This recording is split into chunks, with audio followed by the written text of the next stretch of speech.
낙상 문제 대단히 심각합니다. 고관절 골절 이후 1년 이내 이 노인이 20%가 사망해요. 20%가. 딱 이 침대에 떨어지는 순간 1년 이후에는 그 노인은 이 세상에 20%는 없어요. 젊은 나이 때는 이 낙상이라든지 어디서 넘어진다는 게 문제가 되지 않는데 노년기 때는 넘어져서 어디 뼈가 부러지고 이런 문제들이 그냥 바로 치명적으로 이어집니다. 노년 환자는 지속적으로 늘고 있습니다. 그런데 제가 지금 병원에 출퇴근하고 병원에서 본 지가 좋기 15년은 넘었는데 그때의 60, 70대랑 지금의 60, 70대는 완전히 느낌 자체가 다릅니다. 지금 70대 환자가 왔다 그러면은 저희 의료진끼리도 젊은 사람이 왔다.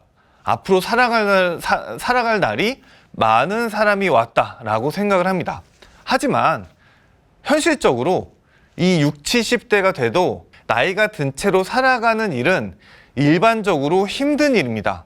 뭔가 문제들이 없지 않아요. 젊은 사람에 비해서. 그런데 이 없지 않음을 우리가 직면하고 준비하고 있는가는 정말 질문을 던져볼 문제입니다. 자, 일단 노인이 될수록 의학적으로 모든 병의 이 확률이 높아져요.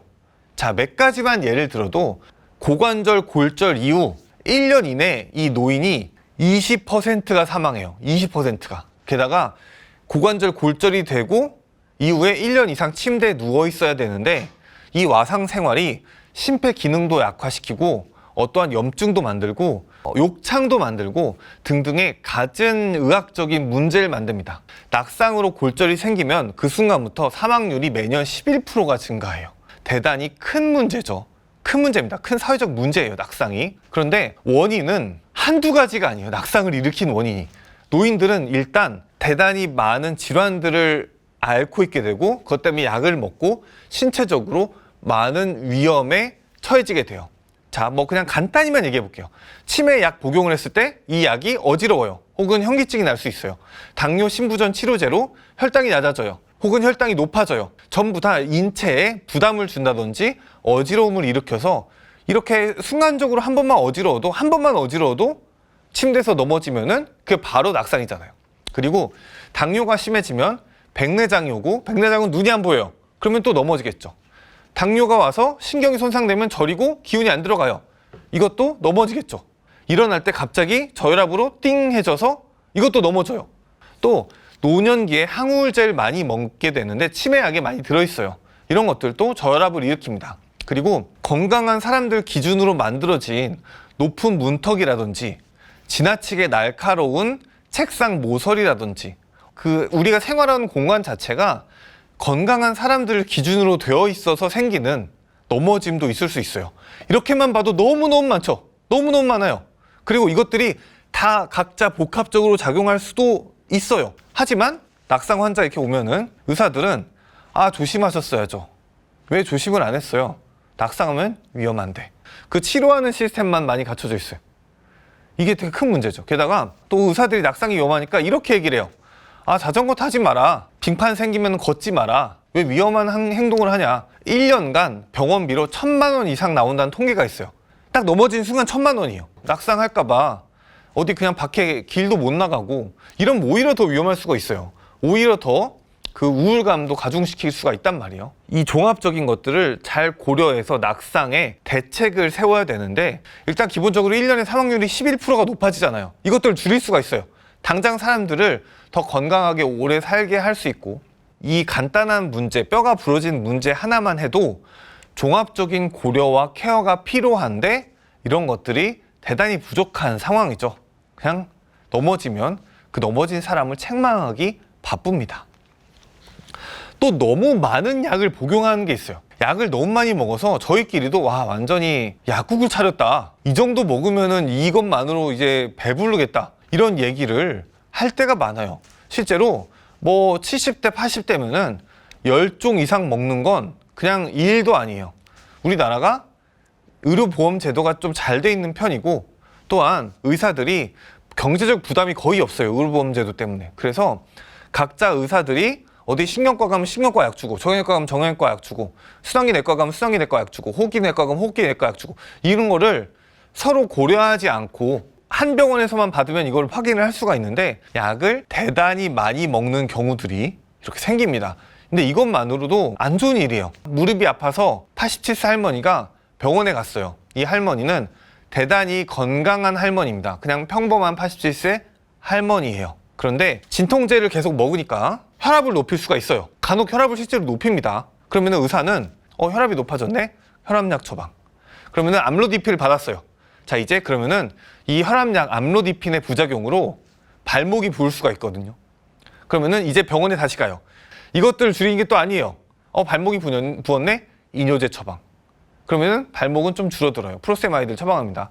그러면은 이제 이 세 개의 약을 먹으면은 이뇨제가 정말 심각한 갑자기 요일을 느끼게 해요. 그러면은 소변이 셀 수가 있어요. 그러면은 요실금이 자연스럽게 많이 오겠죠. 87세 할머니라면 요실금이 정말 흔하게 옵니다. 그럼 이제 요실금이 왔다고 다시 요실금 치료제를 처방해요. 한 콜린제, 옥시부티딘을 처방합니다. 그러면은 이제 한 콜린제 부작용으로 안구 건조가 와요. 그럼 이제 의사는 인공 눈물을 처방합니다. 자, 이게 건조하면 쓰세요, 이렇게. 그러면은 약이 벌써 5개고 안구 건조증이 와서 눈물을 이제 넣고 있는 겁니다. 무릎이 아파서 갔는데. 그래서 다량 약제가 복용이 돼요. 이런 경우가 대단히 흔합니다. 약을 뺄 생각을 안 하고 그거를 더 많은 약으로 치료하려는 의사의 관성이 있어요.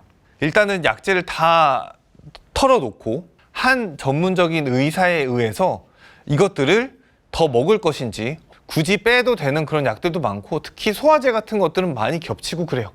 우리가 정리해서 이 노년기일수록 약을 더 줄여야 할 그런 이유가 있습니다.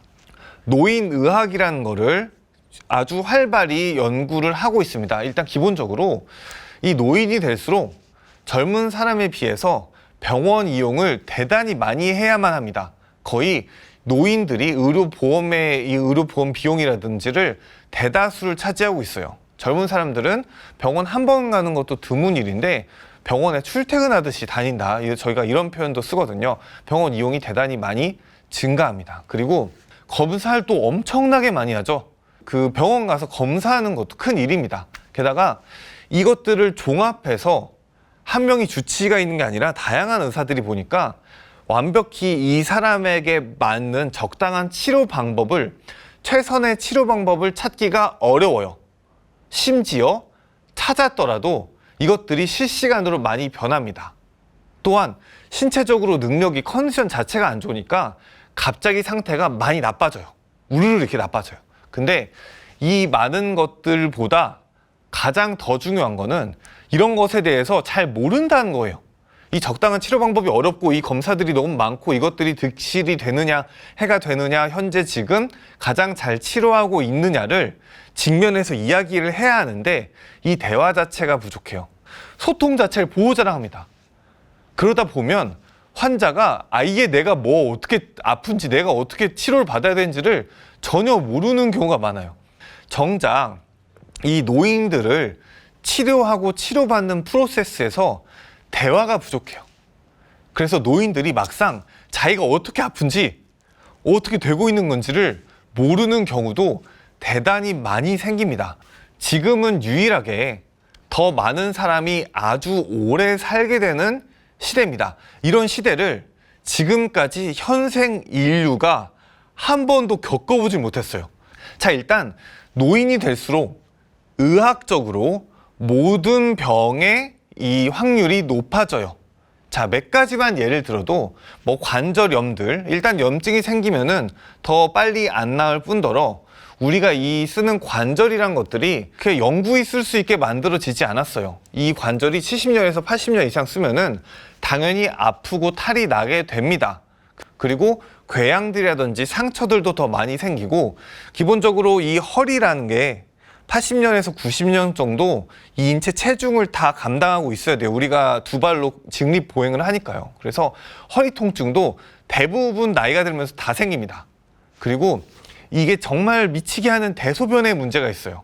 나이가 들수록 이 변실금 혹은 지독한 변비 혹은 소변을 못 봐요.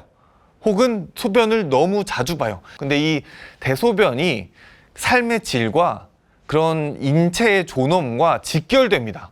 그리고 각종 감염들, 사망률이 높은 폐혈증으로 이어지는 이 문제들, 젊은 나이 때는 이 낙상이라든지 어디서 넘어진다는 게 문제가 되지 않는데 노년기 때는 넘어져서 어디 뼈가 부러지고 이런 문제들이 그냥 바로 치명적으로 이어집니다. 그리고 인생 막바지에 정말 무서운 치매죠.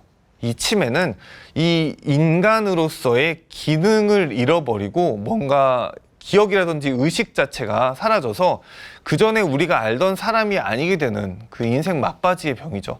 이런 것들이 전부 다 확률이 높게 오게 됩니다. 그러니까 전반적으로 이 나이가 들수록 우리에게는 더욱 불편한 삶이 기다리고 있을 수밖에 없게 돼요. 오늘 당신의 생일입니다. 오늘은 내년에 살아남아서 당신이 자연스럽게 반 정도 사망하는 나이가 몇 살쯤 될까요? 과연 몇 살쯤 될까요? 나이가 많겠죠. 80세, 90세 이렇게 생각할 수 있어요.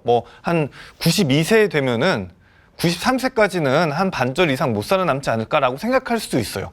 그런데 정답은 104세입니다. 104세가 됐을 때 105세까지 살아남을 확률이 절반이 돼요. 그러니까 생각보다 이런 80대, 90대여도 내후년까지 살아갈 확률이 대단히 높다. 2012년 기준으로 남성은 80.5세, 여성은 86.5세입니다. 그래서 전체 평균이 83세예요. 근데 2011년에는 이게 80.5세였습니다. 그래서 10년 만에 평균 수명이 3년이 증가했습니다. 이 증가 추세는 상당히 가파릅니다. 1980년에는 66세, 1990년에는 71세, 2000년에는 76세 이런 식으로 실시간으로 증가하고 있습니다. 실시간으로. 충격적인 사실이 1936년, 지금부터 100년도 안 됐어요. 평균 수명이 42.6세였습니다. 생각보다 우리는 더 오래 살아가야 합니다. 얼마나 건강하게 독립적으로 살아갈 수 있는가? 건강 기대 수명의 반대말은 앓으면서 살아가는, 누워서 누군가에게 보살핌을 받는 그런 수명이죠. 사실은 평균 수명보다 건강 기대 수명이 더 중요하다, 이런 이야기들을 의학계에서 많이 하고 있습니다. 그래서 이 건강 기대 수명이 얼마나 늘었는지를 저희 의료계에서 연구를 했는데요. 수명이 증가함에 따라서 당연히 건강 기대 수명도 늘었어요. 하지만 이 수명만큼, 우리의 기대만큼 많이 늘진 않았습니다. 결국은 이 의학이 독립적으로 노인들을 더 건강히 살게 해준다기보다는 고통을 받으면서 오래 살아가는 그런 방식의 건강 수명이, 평균 수명이 늘었습니다. 이런 통계도 있어요. 자, 우리가 인류가 몇십만 년이 됐다고 하죠. 이렇게 사람들이 오래 살고 있는 이 시대에 대해서 실시간으로 더 많이 오래 살고 있는데 겪어보질 못해서 우리가 아직 이야기도 부족하고 시스템도 부족합니다. 그래서 죽음에 대해 정면으로 이야기해야만 하는 시대가 지금 와 있습니다. 자, 그런데 사실 이 노인의 이미지가 상당히 부정적이에요. 우리가 언론만 봐도 알 수 있어요. 언론과 정치인들 얘기하는 거, 그리고 사람들이 이야기하는 것들. 지금 고령화가 가파르게 진행되면서 야, 이 부담을 어떻게 책임질 거야? 인구의 시한폭탄이 온다. 일단 이미지가 대단히 나쁘죠? 어떻게 대처할 거냐를 얘기해요. 일단 기본적으로 이 비경제 인구라는 말로 노인을 표현하는데, 이것들이 노인은 아무것도 지금 할 수 있는 게 없다, 누워만 있다, 우리가 기본적으로 돌보기만 해야 된다는 전제가 전부 다 깔려 있어요. 그래서 대학에 가도 대학생들도 이렇게 배워요. 자, 노인, 이 고령화 시대를 어떻게 대처할 것인가를 배워요. 이 노인들이 아직 팔다리가 멀쩡하고 의식도 멀쩡하고 다 사회적 지위가 있고 그 다음에 기여할 수 있는 방안이 있는데, 그거를 모색하기보다는 그냥 대처를 한단 말이에요. 이런 얘기를 하다 보니까 세대 간 의사소통에 문제가 발생하고, 사실 이런 것들이 우리 문제의 시작일 수 있어요. 우리나라에서 1934년에 평균 수명이 40대 초반이었으니까요. 자, 10대 청소년에서 이 육체가 멀쩡하게 잘 활동을 하다가 역병에 걸려요. 혹은 사고가 납니다. 그냥 죽었어요. 활기차고 건강하게 인간이 살아가다가 어떠한 질병에 마주해서 급격히 확 죽었단 말이에요. 이 앓고 있는 구간이 없었어요. 지금은 앓고 있는 구간이 생겼습니다. 약 70대부터 넘어지면 빙판에 넘어지면 손목을 삐기 시작해요. 그러면은 이 재활이 한 2년 걸리고 평생 손목이 뻐근합니다. 그럼 기능이 저하되죠. 그러다가 낙상을 해요. 그러면은 이제 못 걷고 못 움직여요. 그러다가 뇌출혈이 옵니다. 그러면은 말을 더듬고 기억을 잃고 근력이 약해져요. 그러다가 이제 관절 많이 써서 자리에서 일어나기도 힘들고 이렇게 보행기를 타고 다녀요. 그러다가 심부전이 오면은 애초에 걷지도 못합니다. 그러다가 치매가 오면은 이제 정신이 혼란해져요.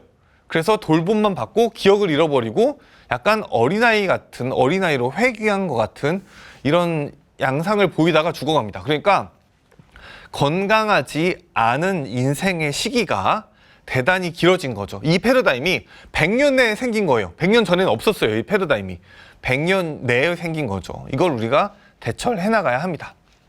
죽음에 대해 정말 이야기를 해야 합니다. 연명의료의향서도 그렇고 치매도 그렇고 낙상도 그렇고 병원 치료를 받는 것도 그렇고 우리가 이야기할 수 있는 문제가 한두 가지가 아니에요. 어떻게 죽을 것인지가 이야기가 안 돼 있고 그냥 노인들은 치료받고 돌봄 받다가 일방적으로 죽어가요. 이런 현실 자체가 하나하나가 문제가 있고 그래서 우리는 이 새로운 시대를 맞이해서 나이 듦에 대해 공부하고 최대한 건강하게 살기 위한 방안을 본인과 가족이 젊었을 때부터 다각도로 생각해 와서 죽음이 준비되어 있어야 합니다. 그런 것들이 현 시대에 많은 사람들이 나이 드는 이 시대에 대단히 중요한 문제라고 생각을 해요. 그리고 마지막으로 덧붙여서 병원과 의료계의 패러다임도 조금 환자를 세심하게 돌보고 무엇을 가장 이 환자분이 중요하게 여기는지 물어봐서 그에 따른 대처와 그에 따른 치료를 하는 패러다임의 변화도 필요하다는 생각을 합니다. 죽음에 대해서 우리가 직면하고 이 문제들을 마주하자는 내용의 이야기였습니다. 들어주셔서 감사합니다. 응급학과 전문의 남궁인이었습니다.